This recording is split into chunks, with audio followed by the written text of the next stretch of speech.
afternoon, and thank you for coming. Today we're honored to have with us Pen Rodine, who will be our final presenter for this year's Irish Heritage Month author series. While you're here today, please visit our exhibit that's next door in the other room in the art gallery. It's on the Irish of Massachusetts. It's being shown, and as I said, in the adjacent art gallery. We want to thank our volunteers who helped develop that project: Pat Burke, Ann Collins, Bob Gauthier, Rita Jensen, Jack Leahy, Catherine McCarty, Bill and Jane Valentin. We'd also like to note that our Irish Heritage Series is partially funded by a grant from the Lawrence Arts Lottery Council. We'd also like to thank the Lawrence Heritage State Park for hosting our exhibit, and also Lawrence Community Access Television for videotaping today's lecture as well.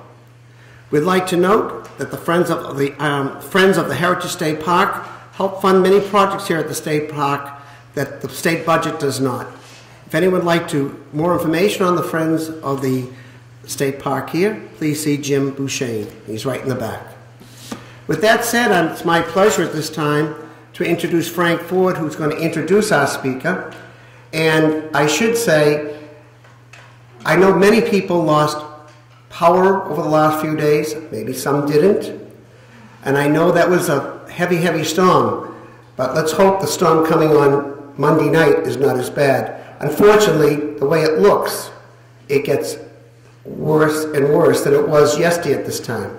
But we got to think this way.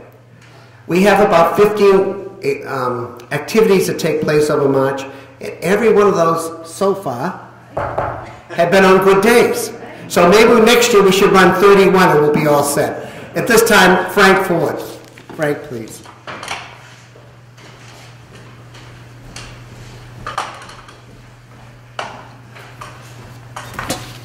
Good evening, ladies and gentlemen. I want to thank the members of the AOH, both men's and ladies, and also guests who are not members of the AOH for coming to the presentation today. It's my honor to introduce Pen Rodine. He is the author of a new book called Peace Runner, Story of Northern Ireland's Peace Process, told through adventures and extraordinary accomplishments of former Congressman Bruce Morris, working alongside Irish Americans who wanted the violence to stop. Morrison put his considerable political experience, know-how behind the development of a remarkable political strategy that helped Bill Clinton deliver a new American policy on the conflict. Operating without any official position of authority, he would go anywhere and meet with anyone, including those seen as terrorists, who would help end the fighting. In Northern Ireland, he demonstrated that the U.S. could be the long-needed honest broker available to both sides, and he blazed the trail on which Clinton and George Mitchell helped brave political leaders reach the historic Good Friday Agreement 20 years ago. Bill Clinton wrote the foreword to Peace Runner, and Liam Neeson called it a must-read. Rodine has written for the Smithsonian Magazine, the New York Times, Irish Central, Newsday, the Cleveland Plain Dealer, the New Haven Register, and other publications. He is currently working on a book about two men convicted of arson murders based on virtually identical but utterly invalid forensic evidence. One was executed and the other went home. Rodine has been a practicing lawyer in New Haven, Connecticut since 1971. After graduating with honors from the University of Wisconsin Law School, he was a staff lawyer at the New Haven Legal Assistance Association for 7 years and a member of the criminal law unit for about half of that time. His private practice was focused primarily on matters involving children and on medical malpractice cases. He served as department counsel for the New Haven Police Department and as a lecturer at the Yale Child Studies Center. Prior to becoming a lawyer, he worked as a newspaper reporter and a school teacher. Since high school, he has been involved in political campaigns ranging from local to presidential. He heard Martin Luther King speak of his dream during the March on Washington, stood on the North Lawn as the Kennedy funeral procession left the White House and went to Woodstock. He has 5 adult children and is married to Maria Hodamaska. How did I do? Oh, good. Who teaches drama therapy at NYU. Ladies and gentlemen, Pen Rodin.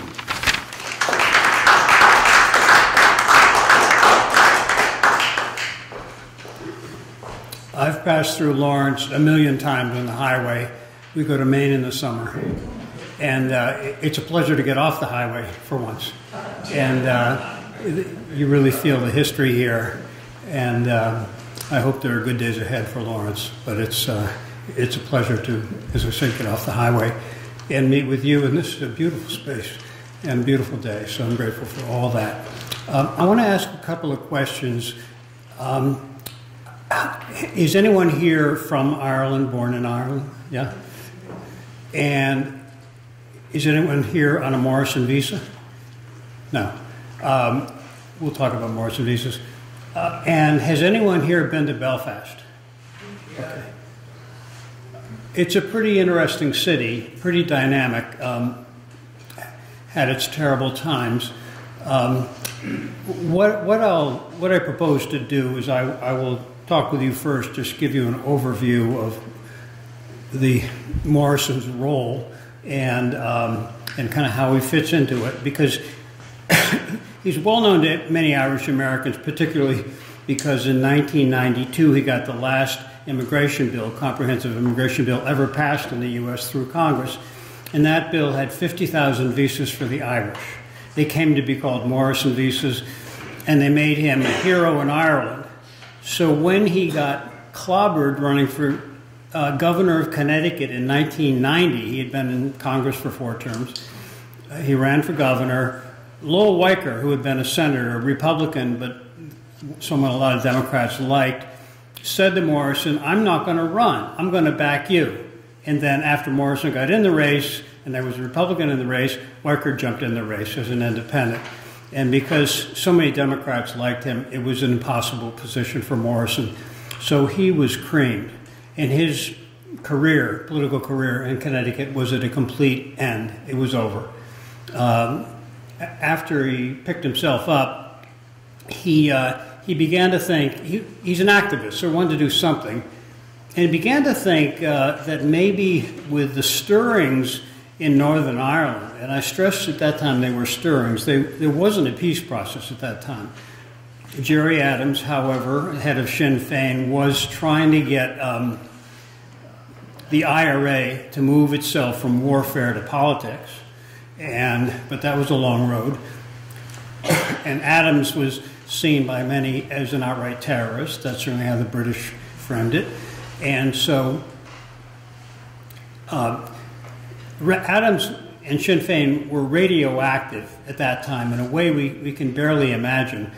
There was a woman working in the White House on the National Security Council. She was the deputy director, and she had the Irish portfolio, and she's an interesting figure, running for Congress now in Florida, actually.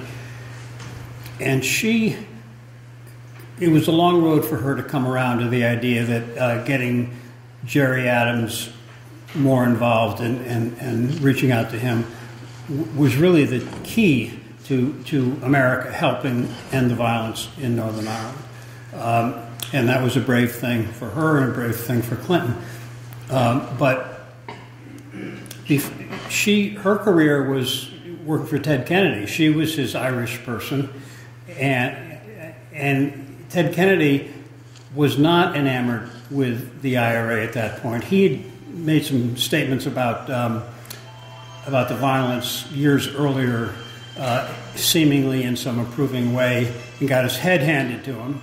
And John Hume, the great nationalist leader in Northern Ireland, basically came to his rescue, and they really connected. So John Hume was the one who had the ear of top Irish American politicians. Hume hated the violence. He wanted nothing to do with people who were violent. But he's an interesting figure. Even though he felt that way, he could tell when things were stirring, and he could tell that that it was perhaps time to look at things differently. So so when Jerry Adams was trying to bring the IRA to politics, John Hume started some secret meetings with Adams. Again, imagining how radioactive he was is hard now because Sinn Féin is just part of everything there, in both the Republican and the North. But Nancy Soderberg, whom I mentioned, who is doing a lot, has talked about the day a fax came. She got a fax from Sinn Féin with their letterhead, and this was like, I don't know what, getting a fax from Lenin himself or whatever. It was just extraordinary. So, and of course, Bill Clinton took enormous heat for considering a visa for Jerry Adams. The FBI was against it. The State Department was against it. He basically had to go up against everybody. You know the story. Ultimately, he did that. It was brave and it was key. There's a great journalist, Mary McGrory, who hated Jerry Adams. She hated the IRA. She hated all that stuff. And when she would be at dinners in Washington, when Adams was starting to come to Washington, she would bait him. She'd be obnoxious to him. And yet, as things began to change, she wrote the Washington Post, she went over, when Bill Clinton went to Belfast on that famous trip, she wrote that, excuse me, I'm ending a really epic cold. I'm hoping between 2 inhalers and some lidocaine pills that are supposed to make it better, there won't be too many costs, but pardon me. Sorry? Yeah, I know, and I will use that. Thank you. Now I've got to come back to where I was. I'm sorry? Mary McGrory, right. So she wrote in from Belfast, basically, it was a triumph, and it really pointed the way. Now, as we know, it wasn't quite there yet, and we'll talk about that, but it was an extraordinary event. And she wrote, if Bill Clinton had listened to me, this never would have happened. He knew Adams was key. That was a beautiful eating of crow by this great veteran journalist, and it sort of captured the great shift that happened. So yes, now if you get a fax from Sinn Féin, it's no big deal. Now if you go visit or vote Sinn Féin, any of that, it's no big deal. It's just politics. And the heart of this story really is about politics instead of warfare.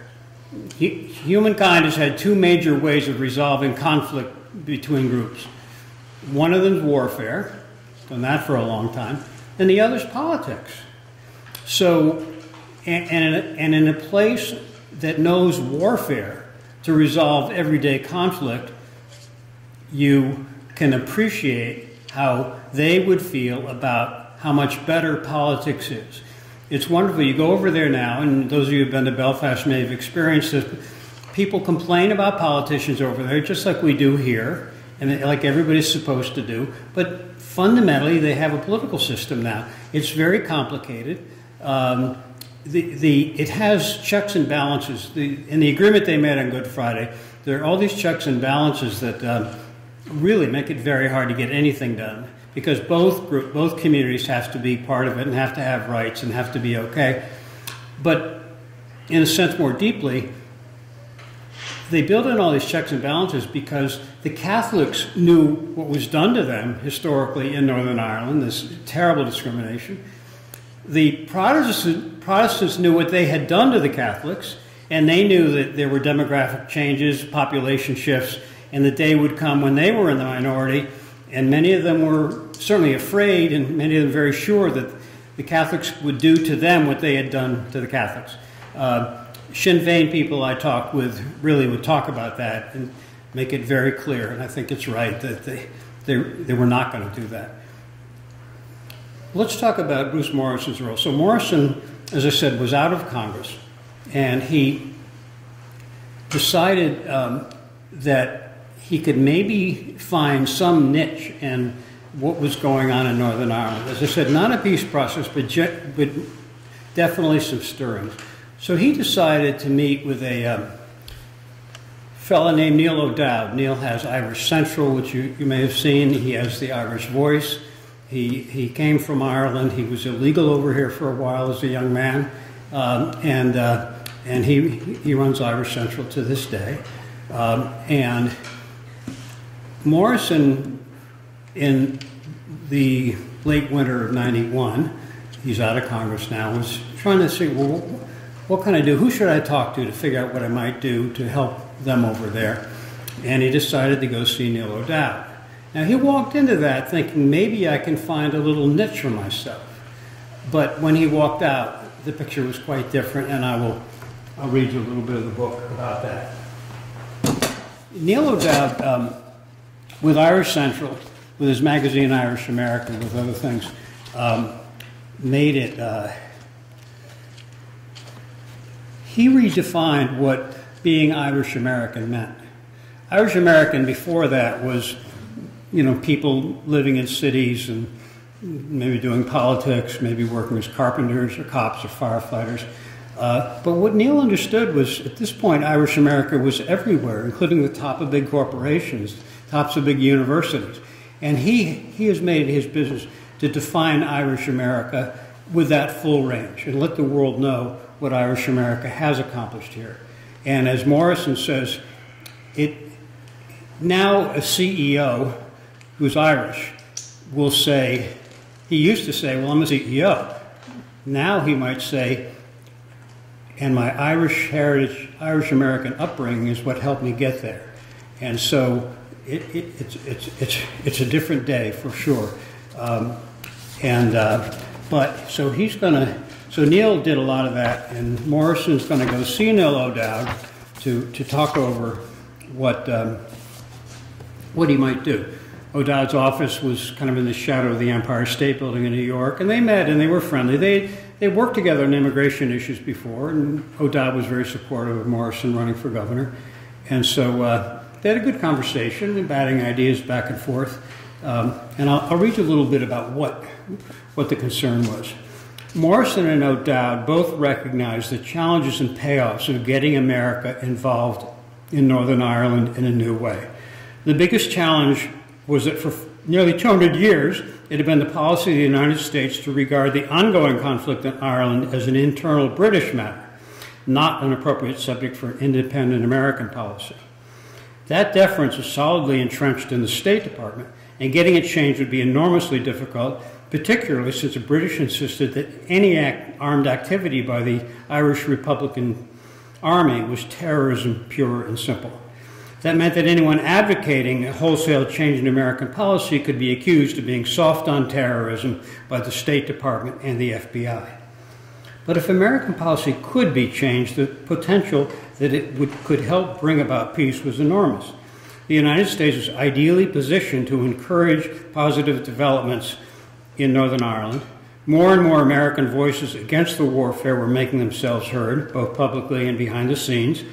Furthermore, given Britain's positive regard for America, if there was any nation that could influence its policies, it was the United States. There was a substantial domestic political dimension.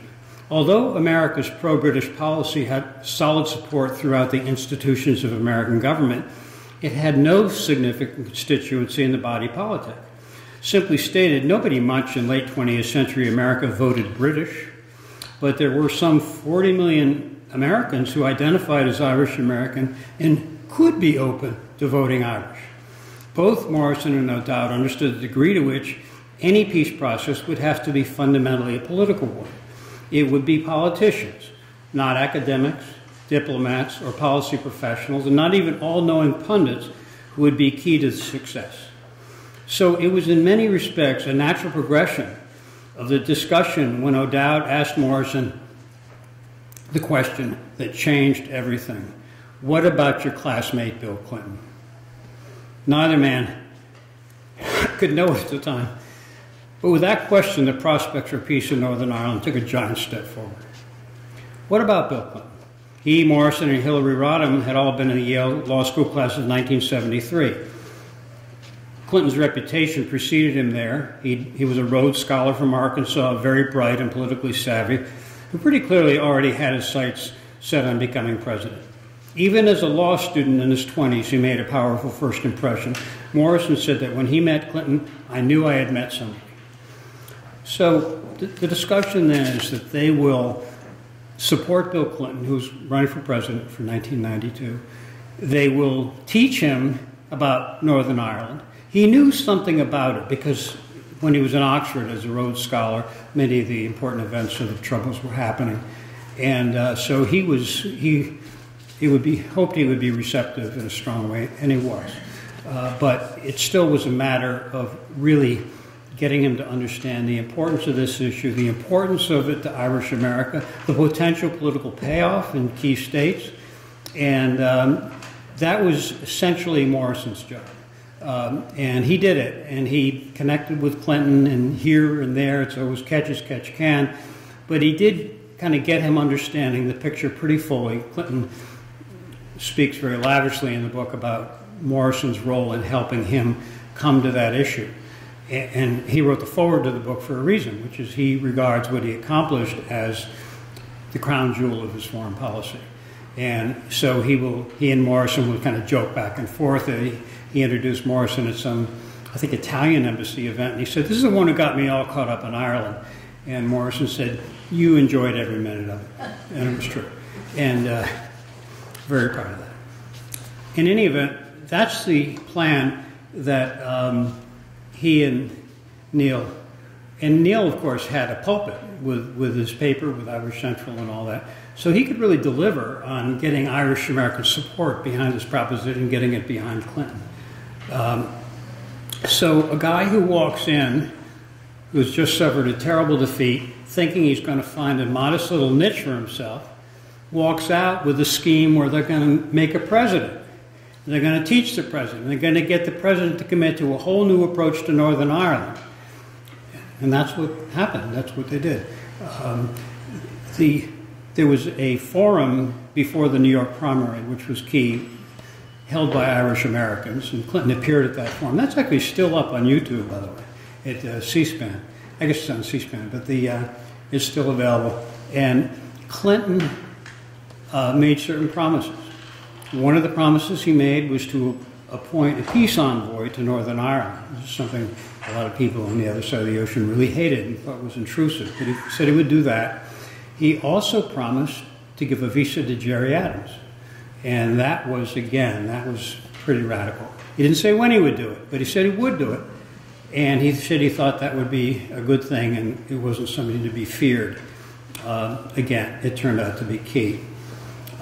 So they worked on that, and in the course of that, Morrison developed quietly, without writing it down, without announcing it, a comprehensive strategy to be followed, and for Clinton to follow, that if things went well would play out over years. It did play out over years. It was a brilliant strategy, and it helped Clinton get the support of Irish America.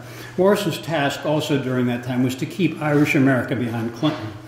Because when you support somebody and he wins, a lot of people think, well, okay, that's done. Now he'll do what he promised to do, and that's the end of it. What Morrison knew as a politician, and a very good one and very smart one, was that, no, you have to make it happen. This is when the work begins, is when your guy wins. Or I should say today, your guy or your woman wins. And so you have to recognize that they have many, many considerations they have to take into account, many things to worry about.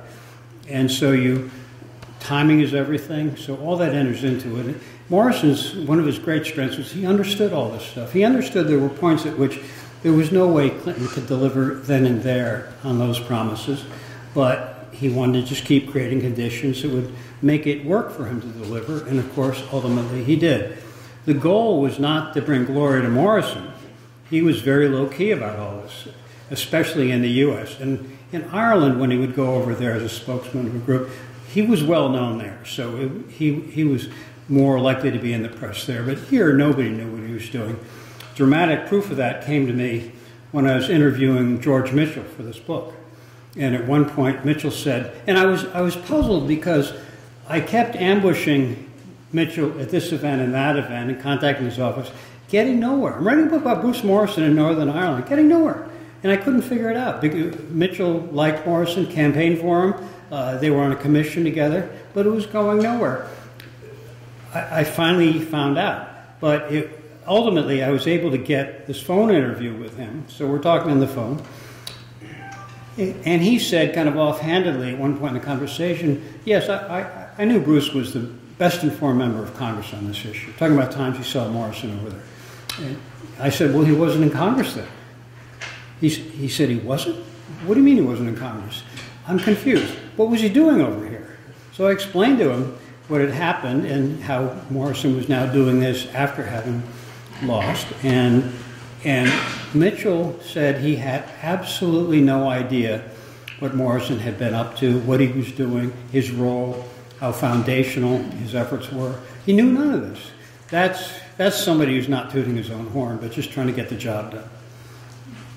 Morrison became, so I think what I want to move to now is just to talk a little bit about, again, how his role fits in with the others. So Morrison is the first indispensable American political figure who's effective, who's really making it happen to get involved in Northern Ireland. He's the first one. There were others who did it, but basically American politicians getting involved in Northern Ireland was basically Irish American or congressmen representing Irish American districts going over there, green as could be, meeting with Greens. Joe Kennedy, you remember, shouted at the British soldiers, "Go home!" And the British soldiers shouted back, "You go home!" But there was nothing new about green American politicians meeting Greens over there. But Morrison understood that there was something very important, which was there were two communities. And there was going to be no effective peace if both communities weren't going to wind up with a decent place to live and a decent place to raise their kids. Now, Sinn Féin, as I said, understood that political. They understood it was not going to help them one little bit to try to discriminate against the Protestants the way they had suffered. And indeed, at the time of partition, some of the top Ulster leaders, Protestant leaders, said, don't treat them wrong, treat them right, treat the Catholics right, don't do that. And of course, they didn't follow that advice. So through the 40s and 50s, there was terrible discrimination. By the 60s, the Catholics were pretty fed up, and they saw what was happening in America with our civil rights demonstrations, peaceful, nonviolent demonstrations, and they decided to start that themselves. And they did in the mid-60s, very much inspired by what was happening over here. But the thing is that Britain, which would always deplore the violence, served a very clear message. We're not going to pay attention to your marches and your petitions and your nonviolence. We're not going to pay any attention to that. Forget it. And so there was a history of the IRA. And of course, when they say we're only going to listen to bombs and bullets, guess what? They get bombs and bullets. And that's what they got. Interestingly, when I was in Belfast, everybody I talked to, of every stripe, I said to them, if Britain had in some reasonable way taken up the demand for decent civil rights, for an end to discrimination, for a fair shake, would the troubles have happened? Everybody on every side from every community said no, they would not. You know, often people are being horribly oppressed. It turns out aren't asking for all that much. Just treat us halfway decently and we're probably okay. But Britain wouldn't do that. They were a big empire as they saw it. They weren't much of an empire then, but that was their heritage. And they made it very clear, you want to get our attention, you got to start the bombs and bullets. And they did. And it was really tragic. It was 30 years of the Troubles. I talked to people, well, when you go over there, and those of you who've been to Belfast have probably found this, the degree to which almost everybody you meet has a close connection with the violence. They lost a family member, they lost a neighbor, the neighbor lost a family member, you name it. But the intensity of the violence was something that we really can't comprehend in this country. We're talking now about political violence. And in this country, despite crazy things happening, it's a rarity. Obviously, the worst of it was 9/11, but political violence is a comparative rarity here. So when you look at I think around 2,500 deaths over the Troubles in Belfast itself, if you then make Belfast the same size as New York and do the math, what you get is a political violence death rate of 48,000 over the 30 years. For New York City, that would be having a 9/11 every other year for 30 years. Can you imagine that? Can you imagine what one did? We know what one 9/11 did to New York. What would 15 of them have done? It's beyond comprehension. And one of the things that led to, that was really very helpful in the overall process, was that more and more people had the feeling of, we can't live like this. This is no place to raise our kids. Something's got to happen. Something's got to change. We cannot live like this. Every time your kid went to school, every time your spouse went to work, you really had no idea whether you'd see them again. This was real. I mean, again, picture that death rate in New York from political violence. It's beyond imagining. So they wanted something done. Two women won the Nobel Prize, I think, in the 70s, basically for saying we don't want this anymore. We can't live like this. Somebody's got to do something. They didn't have a solution, and they didn't have sort of a political program, but they really sounded an alarm. I remember hearing it very, very loudly. Wow, this really is horrible, and it was more than I understood. But in any event, the process then became one of trying to work some politics that would stop the violence and make a better way. Now, how does Bruce Morrison fit into this with Clinton and Mitchell? Morrison really is the one who laid down the basic principles of the American involvement, and these are very important. And Clinton followed them, Mitchell followed them. It wasn't like a published thing. It's just, but what were his basic principles of involvement? One is, I will talk to anybody who will talk to me. That was one, and that was very important. Another one was, I will deal straight up. We won't go behind, for example, Great Britain's back. When he was first leading a delegation to go over there, he upset a lot of people that were sympathetic to him, and he was sympathetic with, by insisting that he was going to go before the Americans left for Northern Ireland. He was going to go to the British Embassy in Washington and tell them what he was doing. People hated that, but he felt, look, it's a sovereignty, it's their place, whether we like it or not. We're not going to go behind their back. We're going to tell them what we're up to. And maybe by telling them what we're up to, we'll open their eyes a little bit. So he had a meeting. That didn't open eyes very much, although it really probably began to lay a foundation. One of the people at that meeting became a significant figure, a British figure, in helping make things better sometime later. He now kind of goes back and feels that he was really the guy in some ways, but he undoubtedly was a constructive force. But the principle was, we're not going to sneak around. We're not going to go behind your back. We'll tell you what we're doing. We'll tell you why we're doing it. And we'll say to you, consider that this might be in your interest to take up the President of the United States, the leader of the free world, in his interest in making things better in Northern Ireland. Consider that maybe he can help with this albatross of a problem hanging around your neck for centuries. And again, not right then, but ultimately that's British people, top officials certainly recognize that now, that it was a great favor to Britain to get peace in Northern Ireland and for the U.S. to get involved, even though at the time the British were outraged by the independent American role. So that was another principle he followed. Another principle he followed was the importance of connecting with the unionist community. As I said, the American politicians were well connected with the Green community, but very few were connected with the unionist community. He made it his business to connect with them, to understand them. You'll read about, if you read the book, you'll read about a remarkable event where an American group led by Morrison met in secret with loyalist, Protestant paramilitaries. People, three guys, two of whom were convicted of murder, And they met and they heard from them directly.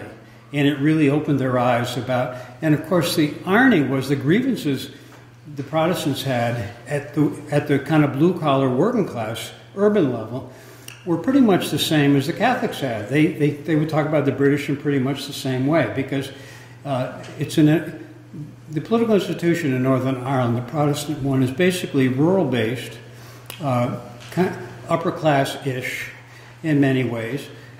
They would get the loyalist urban paramilitaries who were really doing the fighting, along with the IRA urban paramilitaries. They were really doing the fighting, and they would get them ginned up to do this atrocity or that atrocity to support them. And then, of course, they would say, oh, this is terrible that they behave like that. They shouldn't do that. But, of course, they were doing the bidding of the Protestant leaders, people like Ian Paisley. And so they were really getting the short shrift. It was not a good deal for them. They were paying with their lives and doing the work for the higher up people who wouldn't do it for themselves. This is all part of a pretty fascinating mix. So Morrison knew it was important to connect with them, and he did that. And he knew, I think, the biggest thing was what he knew was it would be a great thing if the U.S., which would be hard to do because of our green history politically, it would be a great thing if the U.S. could establish itself as an honest broker available to both sides, could build that kind of trust and that kind of acceptance that both sides could accept the U.S. as someone who could help both. Another essential American element that Morrison had was he didn't come over there with an American plan. And, the British were always coming up with schemes, what he calls structures. Do what we're telling you to do here and it'll all work out fine. Well, that was never true. What he came over with was, we'll help you work out the best plan for you and your world, and we'll help support it. We'll stop the killing and make something better, and we'll help you do that. But you'll figure out what you need. You'll figure out what's best for you. Now that, of course, was a very, very long process, but that was the essence of it. So the U.S. wasn't saying, we know the answer, do this. In fact, at one point, when things would get rough in the negotiations, sometimes one side or another would turn to the U.S. and say, what should we do? Tell us what to do here. And Tony Lake, who's national security head for Clinton, said, number one, no, it's not for us to tell you. And he said, number two, we didn't really know what they should do. We didn't know the solution. What we knew is they had to, in a democratic way, talking, not shooting, hash out a solution for them. And they did hash out a solution. Now, it's complicated. As I said, it got a lot of checks and balances. It's very hard for it to move. It makes American gridlock look like a speed bump. They can make it better. They can fix it. And I think the day will come when that will happen. But they did succeed in ending the fighting with Good Friday. An amazing number of people stepped up. There were heroes everywhere. Morrison was one of them. Clinton was one. Mitchell was one, of course. A great journalist, David McKittrick, a unionist journalist, said to me that when Morrison was over there and they were seeing what he was up to, he said, we were trying to figure out what his angle was. He didn't hold an office. He wasn't running for anything. He wasn't making money on this deal. Why is he doing this? And these are hardcore journalists who've dealt with everything terrible, including lots of violence, very cynical. He said, we had to accept, and we understood finally that it was basically altruism, doing the right thing for the right reason, that was it. And he said what was key about that was not only help them understand what Morrison was up to and respect it and listen to him, but it was also a matter of when Clinton was doing the right thing for the right reason, bring America into it. When George Mitchell was doing his best to be an honest broker for both sides, people accepted that. They could believe it because of the foundation Morrison had laid. So that is a lot of what helped make it work. Now, But it was a long road. I'm going to read you a little bit from the book. I'm going to read you the opening. 1987. Morrison now is still in Congress. He's in Northern Ireland for the first time. I say that this was his introduction to Northern Ireland, what I'm going to read you. But I will also say, perhaps even more importantly, it was Northern Ireland's introduction to Bruce Morrison. Derry, Londonderry, August 1987. One policeman studied the passport while two of the others aimed their assault rifles straight at the American, standing no more than 6 feet away, facing them. His passport was a special type issued to members of Congress, but in this moment there didn't seem to be anything special about it. The congressman, Bruce Morrison of Connecticut, made matters worse when he pulled out his notepad and started writing down the identification number of the cop holding his passport. But Morrison couldn't help himself. He'd been a legal aid lawyer, and collecting identification information was instinctive. The cop grabbed the pad and shouted, "What are you doing?" "I'm taking down your number." "That's an offense, collecting information about the security forces." "I thought that's what the numbers were for." For Jerry O'Hara, Morrison's host in Derry, being held at gunpoint wasn't a new experience. He watched the exchange, guns on him too, with a mixture of amusement and alarm that he knew to keep to himself. O'Hara was a Sinn Féin official in Derry, and he drove the police nuts by insisting they use his Irish name, Gearoid O'Hara. That always annoyed them. And he knew at this moment that his Sinn Féin involvement was why he and Morrison and another traveler were in this mess. He'd been through it hundreds of times, often facing several stops in a single day. Although he knew from past experience that the cops weren't likely to open fire, he was still concerned that Morrison, glaringly inexperienced with police in Northern Ireland, might inadvertently escalate the situation. "I remember thinking, you don't know what you're dealing with," O'Hara later recalled, adding with a bit of wistfulness that Morrison was, quote, "only doing what you would do in a normal society." But in 1987, Northern Ireland was anything but a normal society. The RUC, Royal Ulster Constabulary, the police force, was basically a military force. Morrison, on congressional human rights business, had gone to Chile under the dictator Pinochet. There was no stranger to militarized peace. He said it was much worse in Northern Ireland at that time. The sense of police as military and always stopping people and always intruding was even worse. So there you have it. Morrison, as they were driving, O'Hara said, "You know, we could get stopped," and he was kind of telling him what to do. For his part, Morrison assumed that O'Hara's warnings about getting stopped were exaggerated. He told himself, it's Jerry's job to tell the American congressman how awful it is. This isn't going to happen. So he was generally shocked when things turned bad. What happened was a whole slew of RUC guys, their different memories. Were they in a Saracen carrier? Were they in armored Land Rovers? Exactly how did it happen? The people who were there remember it differently. There's no police record. When I called the police later, the IRC, to see if they might have records of stops like that, and the woman kind of giggled and told me everything I knew. None of that stuff ever got written down. So they were held there at gunpoint for like 45 minutes.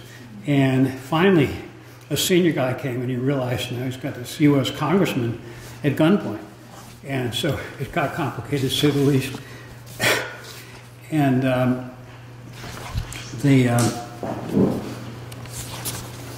Morrison noticed when they're held at gunpoint that you look down, and this is along the side of the River Foyle, in what is now quite a pretty place. It was a warehouse district then.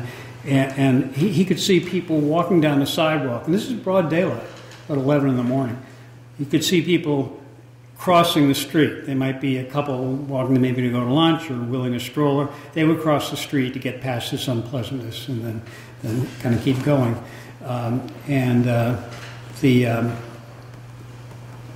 As time passed, it's 45 minutes now, Morrison had the feeling that the police didn't seem to have anywhere to go, and whether we had anywhere to go was of no interest to them. In truth, O'Hara and the Americans weren't on a tight schedule.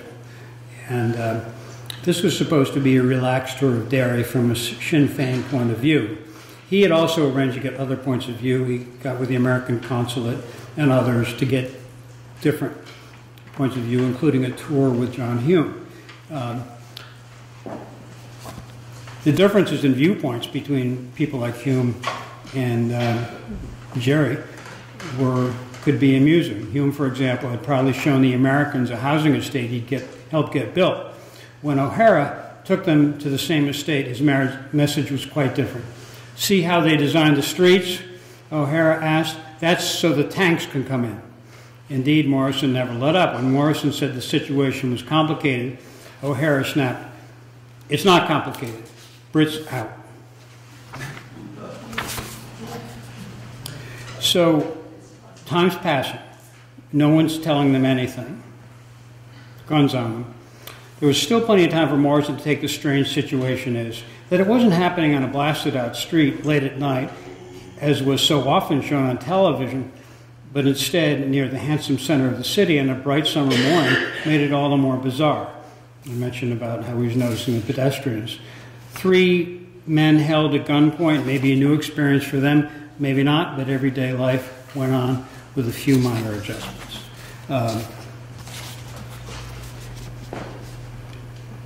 Still waiting, still the guns. Morrison noticed one rifle aimed at his knee, which is kind of a reminder of so-called kneecapping. And then, like a sudden summer shower, it was over. Keys and papers were handed back. There was no explanation, and of course no apology. The police piled back into their vehicles. As suddenly as they appeared, they vanished. Life carried on as if none of it had ever happened. The wide River Foyle, glistening in the August light, rolled on in its stately way to the Atlantic Ocean. Pedestrians walked freely along Queens Quay, the path ahead unimpeded by any unpleasantness. It was nearly lunchtime. Morrison came back. He told what had happened. He was very, very, at that point, pro-Unite Ireland. But something interesting happened that he became, he went beyond that view. I mean, he was in very good relations with Sinn Féin and others. Morrison described his experience in Derry as radicalizing, which at first took the form of support for the cause of a united Ireland. In time, that radicalization developed into something broader and deeper, an unwavering determination to do everything he could to help make peace. He would go on to dedicate untold hours, travel endless miles, and seek out support from anyone, American, Irish or British, Catholic or Protestant, who could help advance the prospects for peace. He brought to bear nearly every aspect of his political know-how and intellectual firepower, and he did it with remarkably little ego. In short, he became a radical seeker of peace in Northern Ireland. Morrison would return to Northern Ireland many times in the coming years and play a crucial role in the long chain of events that would eventually lead to peace. So, many things made this hard. There was the Shankill Road bombing shortly after the Americans returned from Northern Ireland, and that made it extremely difficult. That was an awful thing. And but they plugged away because they were pushing for Bill Clinton to give the visa to Gerry Adams, and that played out over several months, and they finally got that. And Clinton gave Adams a visa, put him on a very short leash, but let him come to a peace conference that the Americans had concocted, really, just to get him a visa to come over. And he did, and he did what he was supposed to do, but he showed himself here. He didn't do anything wrong. And that, of course, led to more contact between Adams and the United States. So then there was a long haul, because now the question is there going to be a ceasefire? It wasn't that Clinton said, I'm giving you this visa, but you've got to give me a ceasefire. But that was very much the moral situation, that if Adams couldn't deliver a ceasefire, it was going to be a problem. Nancy Soderberg, whom I mentioned, who handled Ireland in the White House at the time, came to see it as kind of a win-win. She said, look, if Adams can't deliver a ceasefire, we know he can't. He's ineffectual. We can't count on him. But if he can deliver a ceasefire, we're way ahead of the game. He delivered a ceasefire, the sad bit of history is that ceasefire was there for a year and a half. And as George Mitchell said, the IRA, which was made a close call deciding to commit to the ceasefire, did so in the expectation of talks that Sinn Féin would be part of. And those talks never happened. And it went on for a year and a half. Britain's moving the goalposts, saying we have to do this beforehand, you have to do that beforehand. Before you can talk, you have to give up your weapons. All these things. And it just made it impossible. Finally, after a year and a half, the IRA had had enough. They lost all patience, and the fighting resumed with the bombing in London. And then that went on, because now everybody, Clinton and everybody else, said until there's another ceasefire, we can't let Sinn Féin come back in the country. Morrison played a key role in getting that next ceasefire, which was in July of '88, I think. July of '87. This April is the 20th anniversary of the Good Friday Agreement. So a big thing that had changed is that Tony Blair had been elected Prime Minister, and he was committed to doing more, even though it was not an election issue in Britain. What we're going to do in Ireland, it's just, as Blair told me, there are no votes in it either way. So the campaign was quiet about that, but he did win. A sobering thing about all the great work was done on this by so many people, so many heroic and brilliant and brave people, is that all the pieces had to come together for it to work. If Tony Blair hadn't been elected, it's likely none of this would have come to pass. It's certainly not then, and who knows what happens when you miss the moment.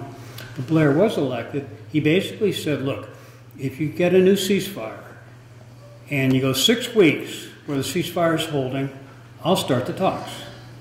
And that's what happened. Morrison traveled from Los Angeles to Belfast and back to Los Angeles, 8 time zones, and the whole trip was like 42 hours or something like that. But he helped put together the new ceasefire plan and brought that to the White House because they needed the U.S. to do certain things to help support it, and the U.S. committed to that. So the ceasefire was announced. Within 6 weeks, the talks began. They went on for a long, long time, droning on, everybody getting everything off their chest, all sides. Nobody on the unionist side was any good at politics because they sort of had politics like fake politics. You'd be a councillor, you'd be a representative, you'd hold an office. The office had no power because Northern Ireland's being run from Whitehall in London. And so they would just go in and drone on and on about the Catholic, or drone on and on about this or that. And they never had to say, well, okay, how can we really make something work here? How can we make a deal here? How can we find a compromise that's good for both sides? They never had to do that. So really, when this Good Friday happened, these were political neophytes in the extreme. They just didn't know how to do that stuff. But what came from America as a kind of model was a different notion of politics. In Britain, politics is top-down. To be in Parliament, you don't even have to live in the district you represent. You never even have to set foot in that district. It's all top-down stuff. In our country, of course, it's bottom-up. It's grassroots. It's people. It's democracy. And that made a very big difference. And that was the key to moving things along. To this day, Morrison and Sinn Féin is the best at that. They are really, really good politically. Very smart. Very good at American-style politics. Morrison feels one of the real problems and one of the, in a sense, tragedies of the situation over there is that the working class loyalists, Protestants, the more extreme Protestants, have no effective political voice. They just never put together party and political leadership that really worked and gave them a voice. So they were just always just not in the game. David Irvine was an important leader, and he probably would have made a difference, but he died unrelated to any of this at the age of 51. And he was, without a doubt, the best leader from them. He possibly, you want them to have a strong political party for their voice. And then then you use the politics, strong parties hashing things out and reaching compromise and finding a way. One side knows what's really important to it. One side knows what's really important to it. And you respect that. You say, well, okay, they got to for us to make a deal, they're going to have this. They've got to have this, so we're going to have to respect that. We got to have this, and they've got to respect what we need. And that's how you hash it out. And so that's the process. It moved away from warfare, it moved to politics. And for all we say about politics, anybody who's lived where warfare is a way of resolving conflict knows that politics is ever so much better. And that's really this story. And at the end, I commented, in the afterword, I commented that if this book seems like a Valentine to politics, it's because it is. Because politics is better than warfare. And any time you can move from one to the other, you're doing the Lord's work. And I'm very proud to have gotten to tell this story about Morrison and also about the American role. And I hope in the future we'll see more American activity like this, doing the right thing for the right reasons to make the world a better place. And so that's the book. And any questions? Yes?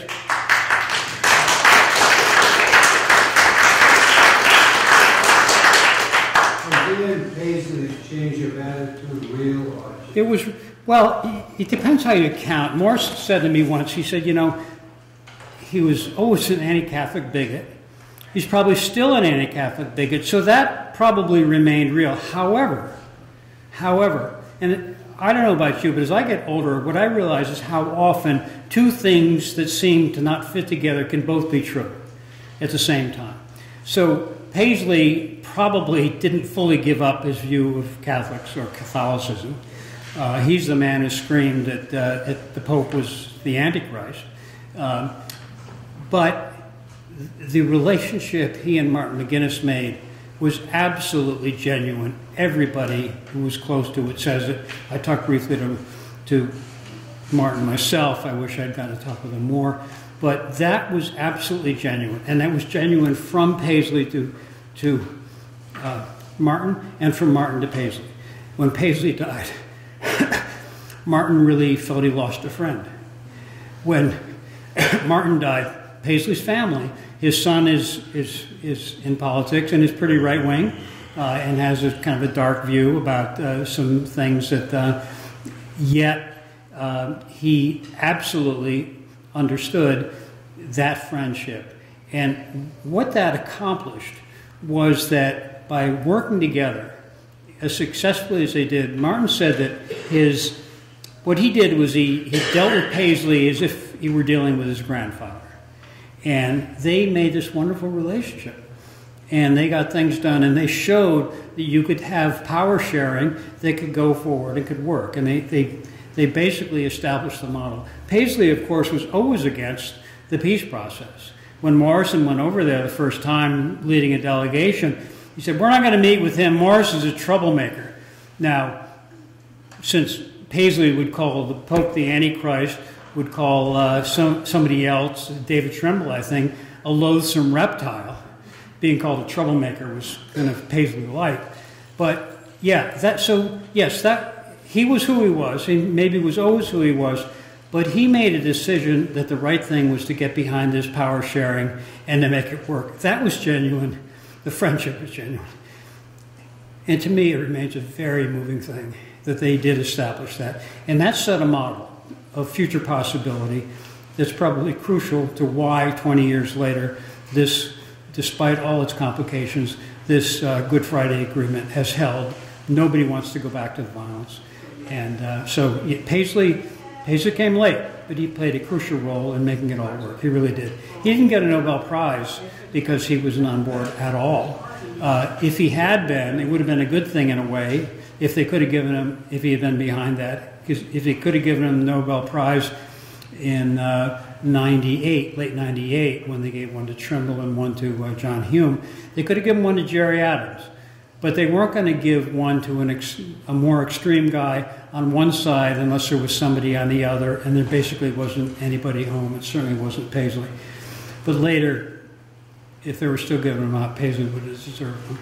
But they had moved on at that point. So yes, Would Brexit affect, will that have any effect on it now? Brexit. Yeah. Oh yeah, it's hard to know.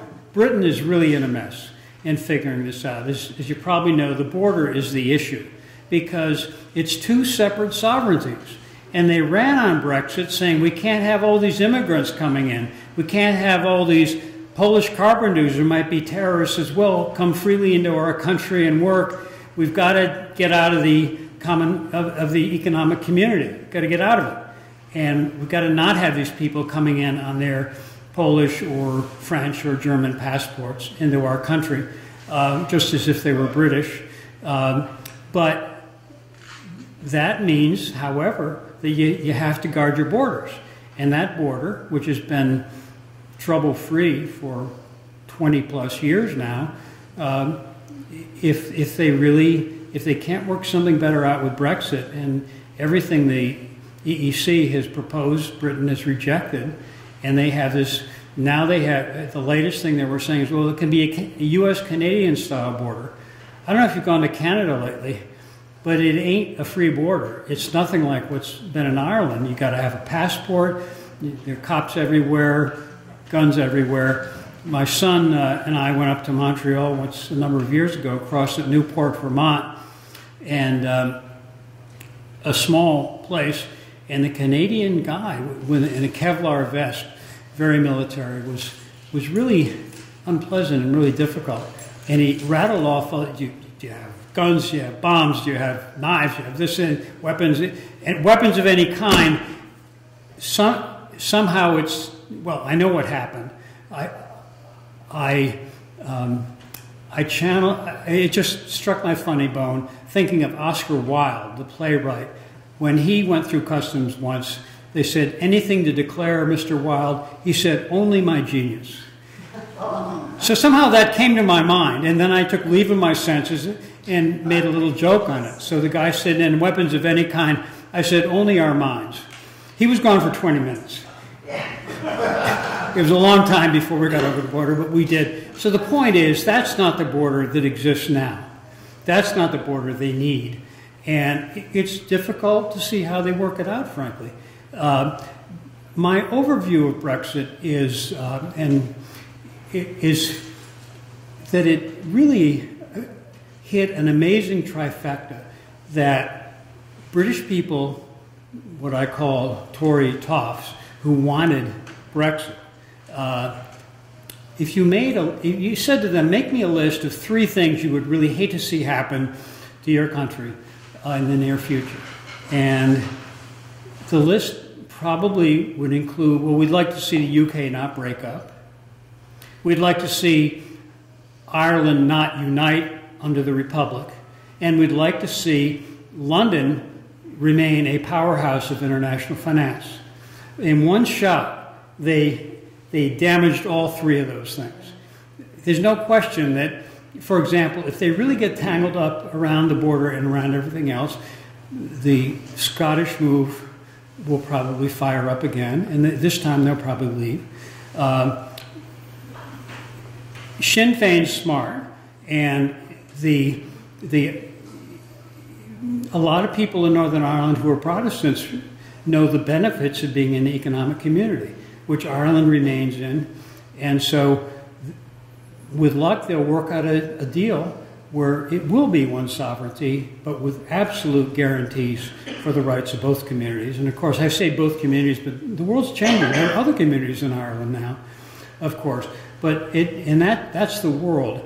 And one of the sad things about the Unionists in kind of keeping their children tangled up in the hatred, if you look at murals on Falls Road in the Republican area, you'll notice that talk about martyrs, they talk about heroes, they talk about loss, but they don't dwell on the enemy.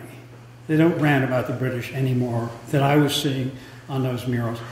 Go to Shankill Road, Loyalist country, the murals dwell heavily on the never trust these bastards, whatever it might be, but just continue to slam what they see as the bad guys. That's a heavy burden for the children growing up in that community. It's kind of, you have to carry this forward. Now, there are many, many people who get that, and hopefully the progress will be continued upward, because it's a lousy way to raise kids. And in a world of greater and greater diversity, it's very hard to function if you can't handle that. You know, you hear about American businesses go to places like Nebraska, and then they find that it gets complicated if people can't handle different people from different traditions, different races, different religions. That's the way of the world today. To make your way in the world, particularly in the world of business, commerce, politics, you're dealing with a lot of different people who aren't the same as you. And the Catholics have always understood that better, and hopefully the Protestants will teach their children better. Time will help. If they don't kill each other, it continues. Time helps, and you can get a lot if you have time to deal with it, and people aren't being killed. So I'm really very positive about it. What they accomplished in Northern Ireland should be a source of enormous pride. This was one of the great political accomplishments of history. This was making a deal in the Mideast that worked, which is, of course, never happened, and it's hard to see when it ever will happen. But they did it in Northern Ireland, and they made it stick. It's not perfect, of course, but nobody's killing anybody. Nobody wants to go back to the warfare, and so they can make their way. And it's a wonderful thing. If I have one sort of wish for the people of Northern Ireland, is take greater pride in what you accomplished. It was extraordinary. When I talk about the heroes, when I talk about the many people, especially Americans, involved in making this work, more and more what I think about is the real heroes in that process were actually the low-level, on-the-street politicians in Northern Ireland on both sides, who were brave enough to do it, smart enough to do it, and they really stepped up when it mattered. David Trimble was never a friend of the peace process, but boy, when his moment came, during the day, Good Friday, and he had to make a decision, he had some people in his party who got behind him and said, you know, okay, we're with you on this, we'll do it. And finally Trimble said yes. That was the last key, the last piece to getting the agreement. And so he met his moment. Many people met their moments. It was extraordinary. And the pride should be very great. And I hope in time it will be more so. But it seems to me Britain is hurting themselves now. oh, The way they're going into a cocoon. oh yeah. And there's this dream of the empire, Gloria. Anyway, yes. It's been 7 decades now. We had gone over we've been to Londonderry area. I was absolutely petrified in that area. It was awful. And we had been to Belfast. What's happening from the other viewpoint are the children. Now the children, it's been a couple of decades, they are now up around voting age, and they've lived through some tough times and energies. I think it's fair to say more so. My wife works in the summer with an organization that was an outgrowth of 9/11 called Common Ground, and they bring kids from all over the world who suffered loss due to political violence for a week-long deal over here, and they work together and play together and do all kinds of things. For a time, there were kids from Northern Ireland. They've kind of aged out now, but the last group that came were Protestants who were really, really angry still, and you knew that wasn't coming from the kids because it wasn't their experience. So some parents think it's wise to keep the kids ginned up about the old grievances, but for the most part, I would say it's at a fancy prep schools. But so you don't have as much mixing as you would like. Belfast is very segregated geographically and remains so, but there is more interaction. So it's a slow process. Over here, different groups all go to school together, and that helps enormously over a generation. So I think it's slower there, but people understand it. Morrison calls the segregation issue in Belfast the next frontier of what needs to be solved. And again, don't kill each other, just keep talking, and you can solve a lot of things. And that's what happened. It's a great story. The book I wrote, I just will tell you, I'm not a historian. It's accurate historically. There is a chapter on history, about 8 pages, gives you the whole thing. That was the hardest thing to write. not trained as an historian, but I wanted to tell a story, and I wanted to, so I've done that accurately. I like a book that moves along, and it's kind of fun to read, fun to dip into, and just move along with. And I always love it when people say I couldn't put it down. That's the kind of book I like, and that's what I set out to write. I think if you have a look at it, you'll find that as well. It's fun. It's serious business, but it's fun to read. It's a good human story, and frankly, it should give us hope. So that's we've got some books here if anyone would like to see them, and I've really enjoyed speaking with you. Do I have any more questions? Yes. If Bill Clinton had not been elected in 1992, and that really was, and his relationship with Bruce Morrison had not been from law school, would you think the Good Friday Agreement compact, say, as it did in 1998, would have been many more years down the road? Or was it just time that was going to happen no matter who was president? It wasn't going to happen no matter who was president. If George Bush I had been elected again, he was strictly down with Britain on Ireland, so nothing was going to happen then. Then who knows what happens next? I think the best, I mean, certainly there were trends, and there were trends over there. This wasn't just an American deal, but the Americans really gave crucial support. I think the important thing to remember is that, yeah, we could say, well, it might have been delayed, but it would have happened. And that might be so, but, you know, the wheel of history is funny, and it turns in strange ways, and it turns on a dime here and there, and everything changes that nobody expects, happens suddenly. So there's every possibility, I'm afraid, I can't rate it in terms of percentage, every possibility that the moment would have been lost. And it just would have gone on and on and on. Both sides were capable of continuing on, and both sides were willing to continue on with the fighting indefinitely. They'd done it for a long time. So the moment was there, it got seized, it got nurtured and seized, and all we can say is, wasn't that a great thing? And isn't that a good thing for the U.S. government to do? And isn't that a good thing for American presidents and leaders to do? And isn't it a good thing that people at each other's throats could find a way to make peace and do politics instead? So, yeah, this is, to me, a great signpost in the positive march of humanity and history. And I'm proud, really, of being able to tell the story because it's not well enough known. And as I said, it'd be great as they, over there, maybe claim it more and more, really taking in what they had accomplished. It's really great in this tough world to do something like that. Any other questions? Okay, thank you.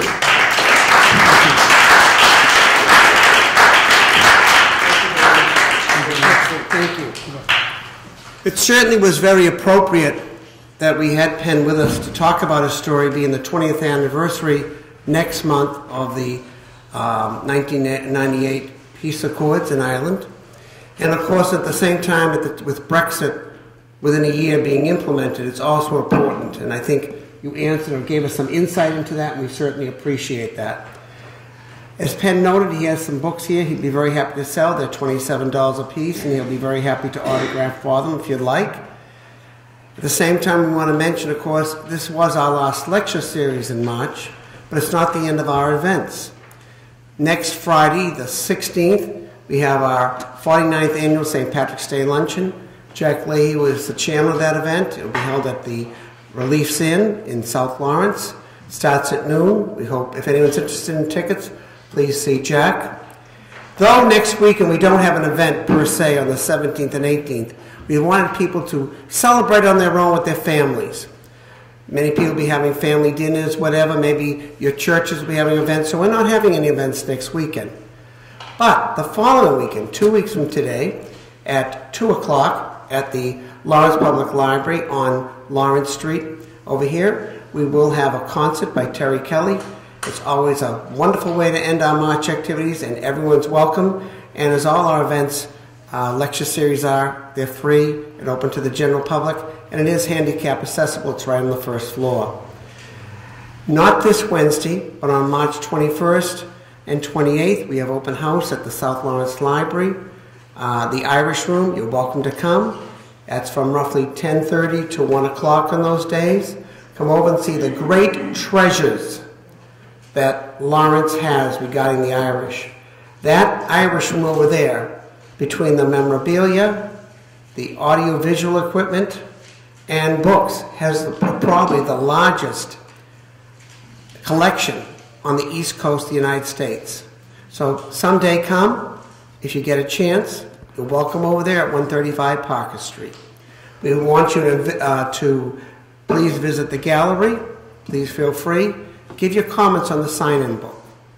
And finally, there are refreshments over here, and I think Frank O'Connor, my taste tester, said the coffee was fine. So take it from Frank. We cured that little problem we had. So there's coffee and refreshments and there's water. Enjoy, but most and more important, come up and meet Penn and say hello. And thanks again for coming. Have a super Irish Heritage Month. We've got many more events to come. Take care. Thank you. Thank you.